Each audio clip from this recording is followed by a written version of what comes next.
কি করছিস? আর বলো না, তুমি তো জামা কাপড় গোছাতে দিয়ে গেছো আর চুলগুলো এলোমেলো একটু শুয়েছিলাম সেই জন্য। তো কাল যেহেতু সরস্বতী, কাল এবং মানে আগামীকাল এবং পরশু দিন দুদিন সরস্বতী পুজো পড়েছে, সেই জন্য গুছিয়ে রাখছি, এলোমেলো ছিল। তো তোমাদের বাড়িতে কার কার বাড়িতেও সরস্বতী পুজো হচ্ছে অবশ্যই কমেন্টে জানিও। ভেবো না আমাদের বাড়িতে হচ্ছে, আমাদের বাড়িতে হচ্ছে না। আগামীকাল আমার পিসি পিসমশাই, পিস্তত দাদা, দিদি, জামাইবাবু সব আসবে। আমার পিস্তত দাদার আইবুড়ো ভাত, সেই জন্য প্লাস সরস্বতী পুজো। আর আমি যেখানে ইংলিশ পড়ি সেখানে হচ্ছে সরস্বতী পুজো অঞ্জলি দেবো, অবশ্যই তোমাদের সবটাই শেয়ার করব। আর কি মেনু হয়েছে না হয়েছে কালকে অবশ্যই সবটাই শেয়ার করব, আইবুড়ো ভাতের সব কিছু শেয়ার করবো।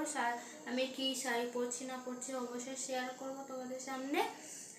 আর ভিডিওটা যদি ভালো লাগে তাহলে লাইক, কমেন্ট এবং সাবস্ক্রাইব করে দিও। চলো আবার কালকে দেখা হচ্ছে, চলো টাটা, গুড নাইট।